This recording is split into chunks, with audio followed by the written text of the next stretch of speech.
Welcome back to Washington Watch. I'm your host, Tony Perkins. So good to have you with us. The website, tonyperkins.com. All right, yesterday, China, Beijing, is eroding further the autonomy that it promised the former British colony, Hong Kong. The National People's Congress voted 2,895 to 0. Talk about unity. In support of the plan to give a pro-Beijing committee power to appoint more of Hong Kong's lawmakers. Is this yet another warning sign to be watching what China is doing? Joining me now, Congressman Michael Waltz, who represents the 6th Congressional District of Florida. Congressman, welcome back to the program. Hey, great to be with you. Thank you. I'm certain with your eye on China, as you have been watching them very closely and you see the trends, this is another to add to the list of concerns, I would imagine. Well, yeah, we're watching the systematic dismantling of what few freedoms the Chinese populace have. Hong Kong was a beacon of the freedoms that we hold near and dear: freedom of the press, assembly, religion, free financial flows. Those have been brutally and systematically dismantled. We are seeing people literally disappearing out of their homes in the middle of the night.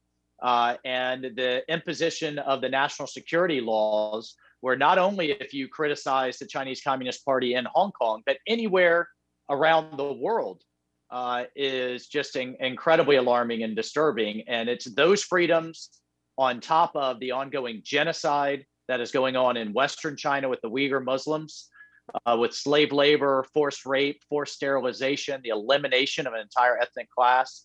For all of those reasons, as you know, I'm calling for the United States to remove itself from the Beijing Olympics. We can't reward China for this kind of horrific behavior. And Congressman, you're not alone in that. Others realize that this is only allowing China to kind of whitewash their image by letting them host the Olympics. Is that call getting any traction? It is. And I want to be clear, because everyone goes to, well, what about the athletes? And I completely get that. What we have asked for, Senator Rick Scott, myself, and others have asked for well over a year now, is that the Olympics be moved, that the International Olympic Committee recognize that there is genocide going on. As we speak, people getting lined up in rail cars and shipped off to concentration camps. And to move the Olympics, they have plenty of time to rebid them, even if they have to be delayed, like Tokyo has delayed the Summer Olympics. That's the preference. However, with just 11 months out, the IOC has really dug in their heels. Newt Gingrich has joined our call.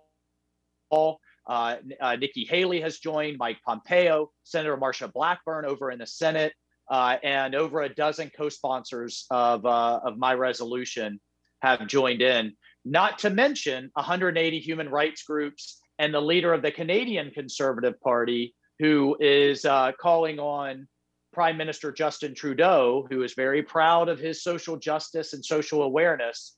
But let's see if he walks the walk, and the Biden administration as well, if they walk the walk when it comes to ongoing genocide in China. So what are you hearing from the Biden administration? Well, that's quite interesting. On the one hand, we've heard the Biden's Secretary of State, Tony Blinken, agree with his predecessor, Mike Pompeo, that this is ongoing active genocide right now, as we sit here. But on the other hand, they seem to be hemming and hawing when then pressed on, well, how can we ask our athletes to turn their cheek to this genocide? How can we as a country, how can we as a leader of the free world with like-minded democracies collectively shrug our shoulders to what's going on?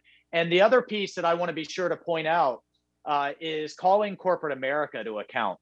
These are companies like Nike, NBC, who have broadcast the Olympics, Adidas, these major multinational brands, and Chinese firms like Alibaba that are listed on our stock exchange that have no problem donating to social justice movements here in the United States. in some cases won't give to Republicans. And, I put in air quotes in the name of democracy, but yet I have no problem making billions on the backs of slave labor in China and pouring billions into Beijing so that they can make money through sponsorships on the Olympics. So you're saying there's hypocrisy in corporate America?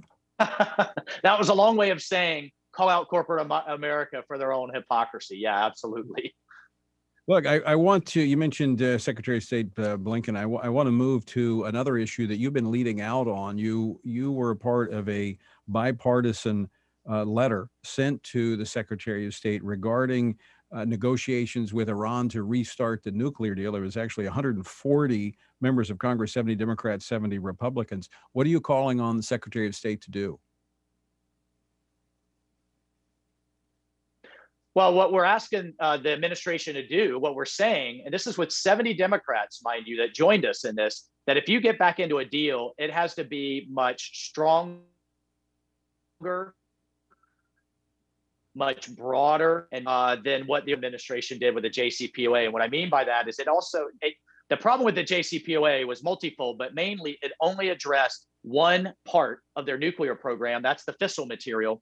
And the inspection regimes was frankly a joke. So what this letter is calling on, if you get back in that deal, it needs to take into account terrorism, the fact that Iran is holding hostages, Americans hostage right now as we speak, detained in their most notorious prison, their ballistic missile program, and the other parts of their weaponization. And we got to have free and unfettered access for our inspectors.